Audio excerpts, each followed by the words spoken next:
नमस्कार दोस्तों, मैं doctor Rahul Singh, homeopathic physician, आप सबका मेरे YouTube चैनल में फिर से स्वागत करता हूं।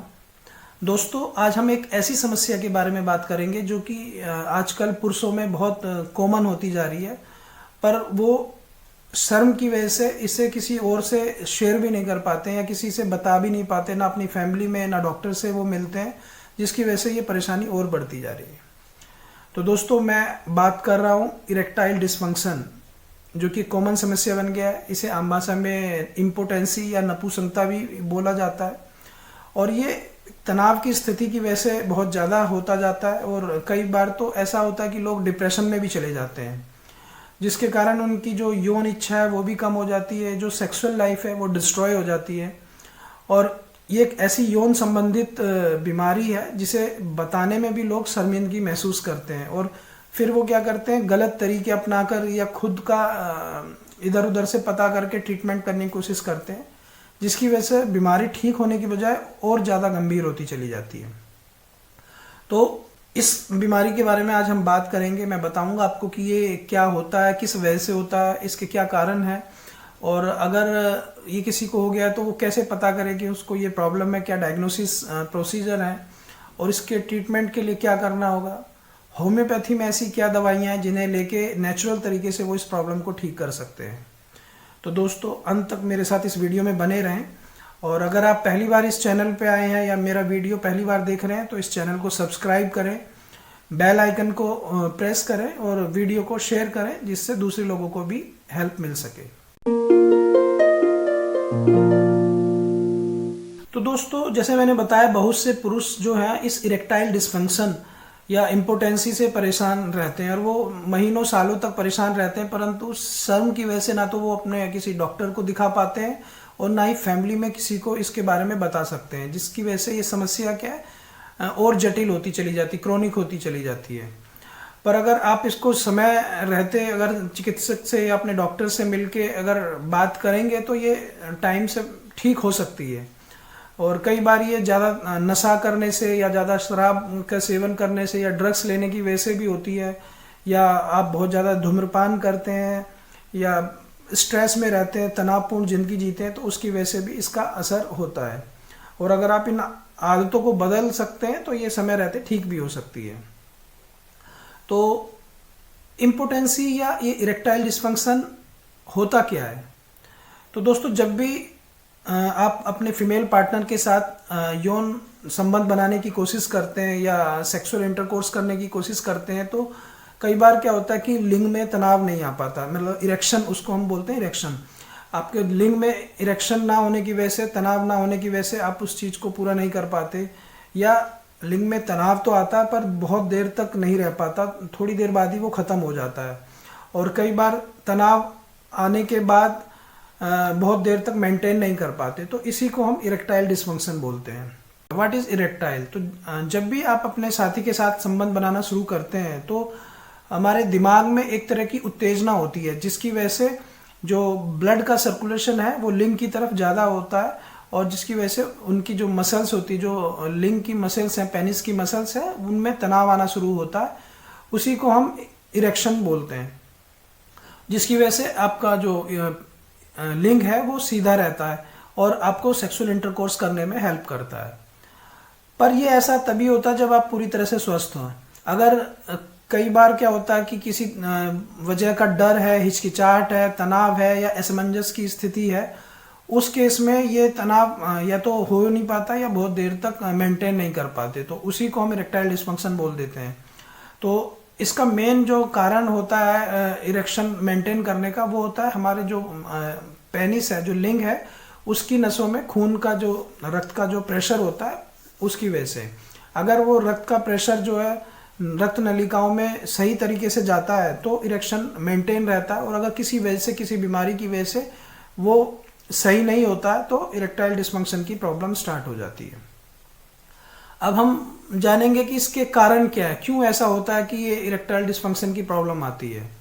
तो इसके लिए बहुत सारे कारण हो सकते हैं, जैसे कि आपको हार्मोनल प्रॉब्लम हो सकती है, या जो आपकी नसें हैं उनमें कोई नर्वस प्रॉब्लम हो सकती है, या जो आपकी खून की नसें हैं, जो रक्त नलिकाएं हैं, उनमें चोट लगने की वजह से या किसी हार्ट डिजीज़ की वजह से उनमें प्रेशर सही तरह से नहीं आ रहा है, तो ये भी हो सकता है। या आप ड्रग्स लेते हैं या अल्कोहल या धूम्रपान ज़्यादा करते हैं, एक्सेसिव स्मोकिंग करते हैं, या किसी तरह की ड्रग्स ले रहे हैं, या कोई चिंता या अवसाद में घिरे हुए हैं, तो उसकी वजह से भी ये इरेक्टाइल डिस्फंक्शन की प्रॉब्लम हो सकती है। ज़्यादातर जैसे जैसे एज बढ़ती है तो उसके हिसाब से ये इरेक्टाइल डिस्फंक्शन की प्रॉब्लम या नपुंसकता की प्रॉब्लम या इम्पोर्टेंसी की प्रॉब्लम होने लगती है।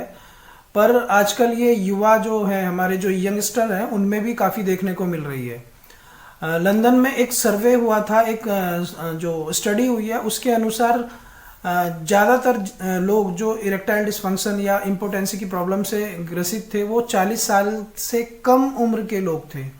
और वैज्ञानिकों ने ये निष्कर्ष निकाला कि उनमें ज़्यादातर एक्सेसिव स्मोकिंग करने की वजह से या अल्कोहल लेने की वजह से या कुछ ऐसी जो ड्रग्स हैं जो बैन है, उन ड्रग्स के सेवन करने की वजह से, या उनका जो अनहेल्दी लाइफस्टाइल है, मतलब खाने का कोई टाइम नहीं है, सोने का कोई टाइम नहीं है, तो जो अनहेल्दी लाइफस्टाइल है उसको एक मुख्य कारण उन युवाओं में माना गया है।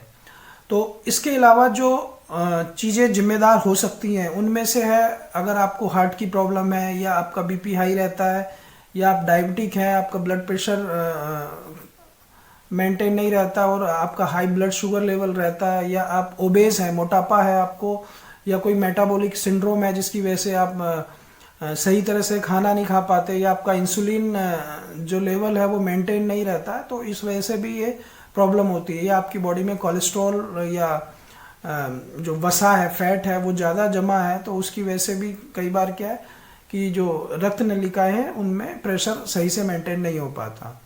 कुछ ऐसी सिवियर डिजीज हैं जैसे मल्टीपल स्क्लेरोसिस है या पार्किंसन रोग है जिसमें आपकी नर्व्स वीक हो जाती हैं, या आप ज़्यादा तंबाकू का सेवन करते हैं, या कुछ ऐसी मेडिसिन हैं जिनके साइड इफ़ेक्ट की वजह से भी ये हो सकता है, या आपको सही से नींद नहीं आती, आपको मतलब स्लीपिंग डिसऑर्डर है, या प्रोस्टेट की प्रॉब्लम है, प्रोस्टेट कैंसर है, या प्रोस्टेट बढ़ा हुआ है, तो इन वजह से भी आपको ये सेक्सुअल प्रॉब्लम या इम्पोर्टेंसी या इरेक्टाइल डिस्फंक्शन की प्रॉब्लम हो सकती है। अगर आपकी किसी चीज़ की सर्जरी हुई है जिसकी वजह से कोई नर्व जो कि आपके सेक्सुअल पार्ट्स को जाती है, अगर उसमें कोई चोट लगी है या सर्जरी में उस डैमेज हो गई है, या आपकी प्राइवेट पार्ट पे कोई इंजरी हुई है, जैसे खेलते समय कई बार बॉल वगैरह लग जाती है, तो उसकी वजह से भी ये हो सकता है, या आपकी रीढ़ की हड्डी में चोट लगी है, तो ये कुछ अन्य कारण है।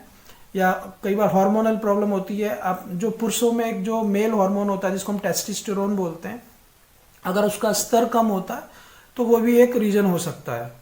या आप काम का ऐसा बोझ है कि आप हमेशा थके हुए रहते हैं, या घबराहट रहती है, एंग्जाइटी रहती है, मानसिक परेशानी है, वो भी एक जो कॉमन प्रॉब्लम है इरेक्टाइल डिस्फंक्शन के लिए।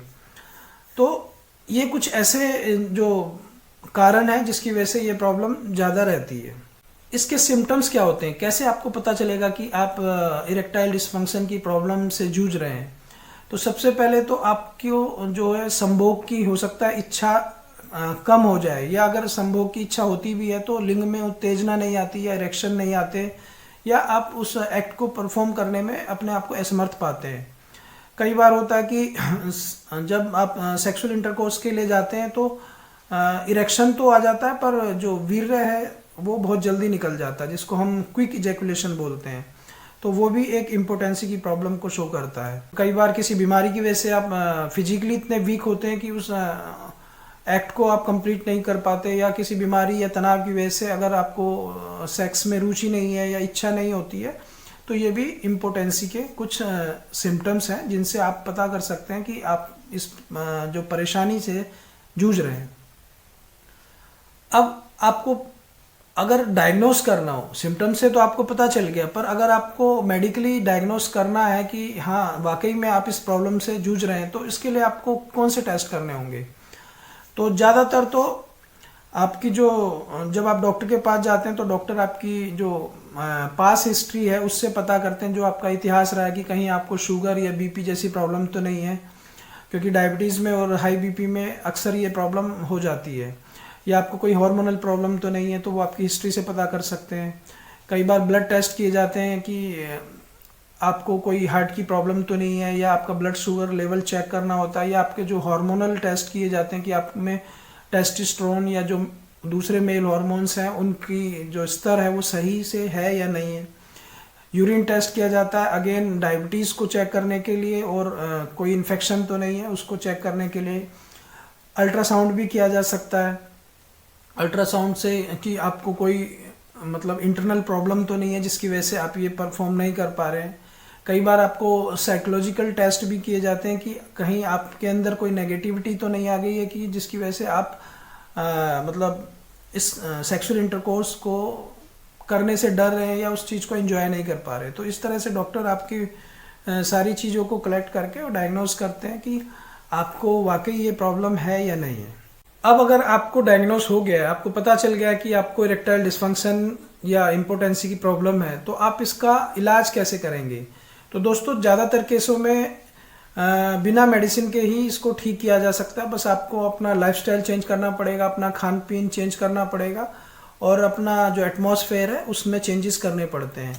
तो जैसे कि आप अगर कोई नशा करते हैं, धूम्रपान है मतलब या अल्कोहल इंटेक ज़्यादा या किसी दवाइयों का सेवन करते हैं, तो आप उनको रोक सकते हैं।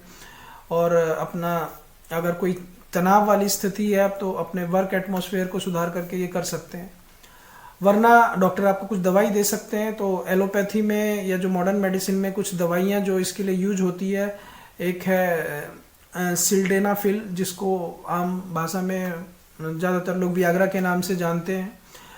इसी तरह दूसरी दवाइयाँ हैं टेडेलाफिल, वार्डनाफिल, और बहुत सारे इसी तरह के साल्ट्स हैं जो अलग अलग ब्रांड के नाम से बिकते हैं।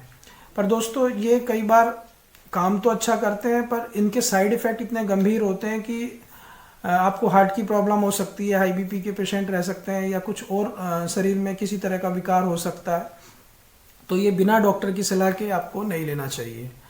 कई बार आपको साइकोलॉजिकल काउंसलिंग की ज़रूरत भी पड़ती है। तो आप डॉक्टर आपको काउंसलिंग करके आप ये जानने की कोशिश करते हैं कि कहीं आपको कोई मानसिक प्रॉब्लम तो नहीं है, कोई तनाव या अवसाद की वजह से तो आपको ये प्रॉब्लम नहीं हो रही है। तो उससे भी काफ़ी बार अच्छे रिजल्ट मिल जाते हैं। कुछ एक्सरसाइजेज होती हैं जिन्हें करने से, जैसे कि एरोबिक एक्सरसाइज है, आप अपना जो लाइफस्टाइल है, अपना जो ब्लड सर्कुलेशन है उसको इम्प्रूव कर सकते हैं। और एक एक्सरसाइज होती है कीगल एक्सरसाइज, जो कि पेल्विस एरिया के जो ब्लड सर्कुलेशन को और मसल्स को स्ट्रॉन्ग करता है, तो वो भी काफ़ी हद तक आपको फ़ायदा पहुंचाती है।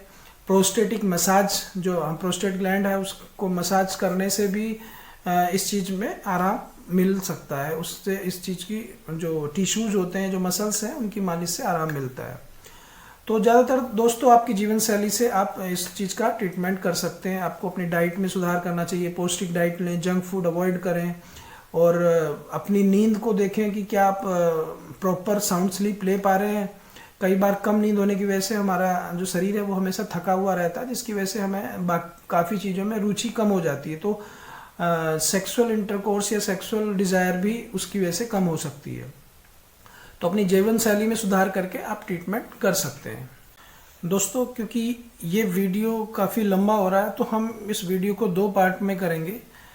तो अभी तक जैसे आपने जाना कि इम्पोर्टेंसी क्या होती है, इसके बारे में मैंने बताया। अब इसका ट्रीटमेंट कैसे करना है, किस तरह से आप इसका इलाज कर सकते हो, और क्या होम्योपैथी में ऐसी दवाइयाँ हैं, उसके बारे में मैं आपको इसके सेकंड पार्ट में बताऊंगा। तब तक आप इंतज़ार करें। धन्यवाद।